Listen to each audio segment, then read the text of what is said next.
જે આખા જગતનું પેટ ભરે છે એનું પેટ ભરાય એટલું પણ તેની પાસે નથી બચતું. યાદ રાખજો, જ્યારે એ શ્વાસ તૂટી જશે ત્યારે શહેરને પણ શ્વાસ નહીં.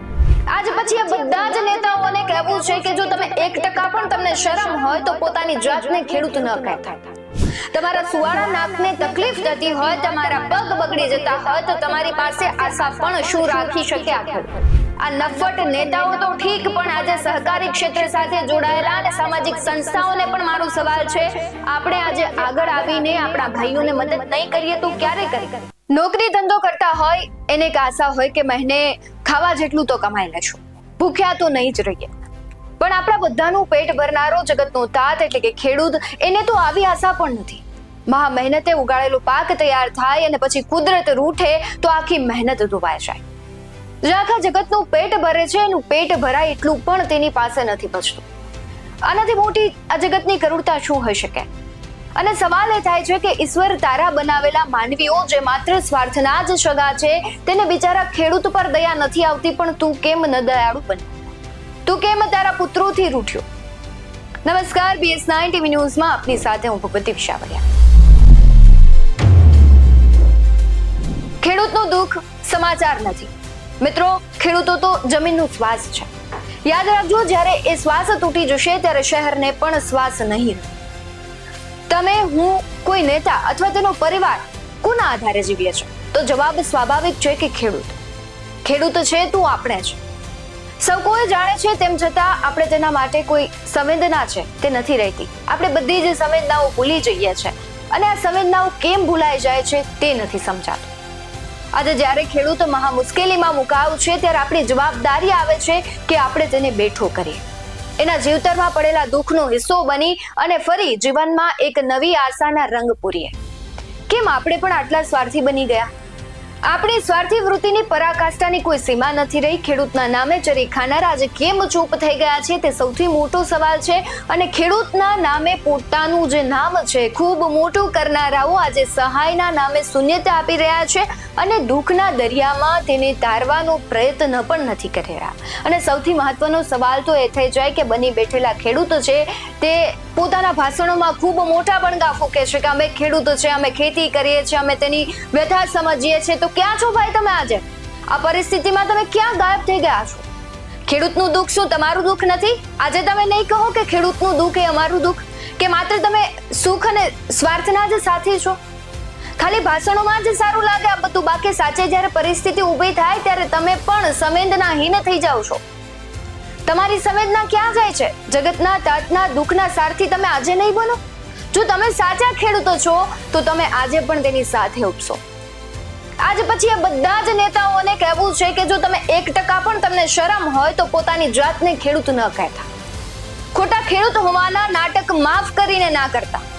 અને તમે ખેડૂતો છો એમાં કોઈ શંકા પણ નથી, પણ કાગળ પર ના છો, એ યાદ રાખજો. અને સાહેબ, કરુણતા તો જુઓ આ કળિયુગી દુનિયાની, જેના નામે મત માંગે છે, જેના પગે પડી જાય છે, જેને ઈશ્વર માને છે, એને જ આજે 5 પૈસાની સહાય આપતા પહેલા 17 જાતના સરકાર ડીંડક કરે છે.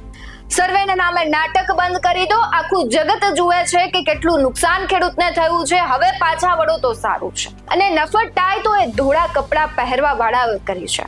હદ વટાવી છે કે મૃદુ અને મક્કમ દાદાના આદેશથી તેઓ જ્યારે ખેડૂતની વ્યથા અને નુકસાન માટે ગ્રાઉન્ડ લેવલે પરિસ્થિતિનો તાગ મેળવવા તે જાય છે અને ત્યારે એ ધોળા કપડા અને જાડી ચામડી વાળાઓની અસલિયત સામે આવી જાય.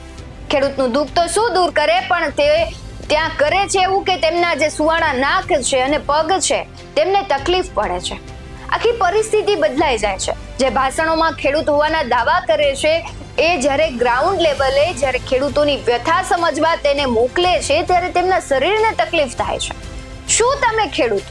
તમે તમારી જાતને ખેડૂત માનો છો તો તમે આવા ડીંડક શું કામ કરો છો? તમારા સુવાળા નાકને તકલીફ થતી હોય, તમારા પગ બગડી જતા હોય તો તમારી પાસે આશા પણ શું રાખી શકે આ ખેડૂત? અને વાત સરકારની કરીએ તો આમ તો અનેક એવા કાર્યક્રમો થાય છે દેશમાં કે જેમાં અઢળક અને આંધળા ખર્ચ કરવામાં આવે. બેફામ પ્રજાના પૈસાનો વડફાટ કરી નાખવામાં આવે અને પ્રજાના પ્રતિનિધિ બની ભ્રષ્ટાચાર અને કૌભાંડ કરનારા કરોડો રૂપિયા ખાય છે. ત્યારે કેમ સરકાર ચૂપચાપ રહે છે? અને એનાથી વધારે કરુણતાની વાત તો સાહેબ એ છે કે કરોડોનું કરીને વિદેશ ભાગી જનારાઓથી સરકારને કશો ફેર જ નથી પડતો, ત્યારે સરકારનું નુકસાન નથી થતું. અને આપણા જે દેશમાં રહી આપણા પેટનો ખાડો બોરનારાઓને સહાય કરવામાં સરકારે 17 જાતના વિચાર કરવા પડે અને સર્વેના ફતવા કરવા પડે.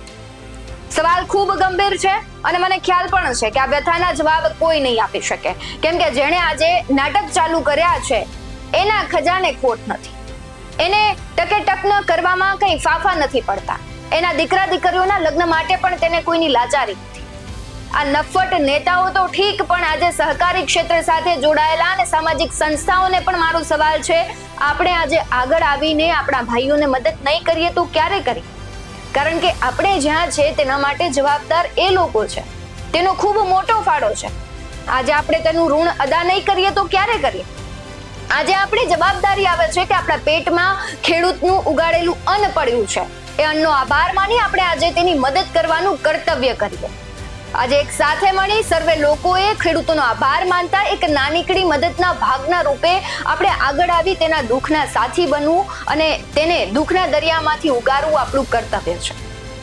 જો આ નહીં કરીએ તો જવાબદારો તો ઠીક, પરંતુ આગામી સમયમાં ખેડૂતોની જે પરિસ્થિતિ છે એ ખૂબ દયનીય છે.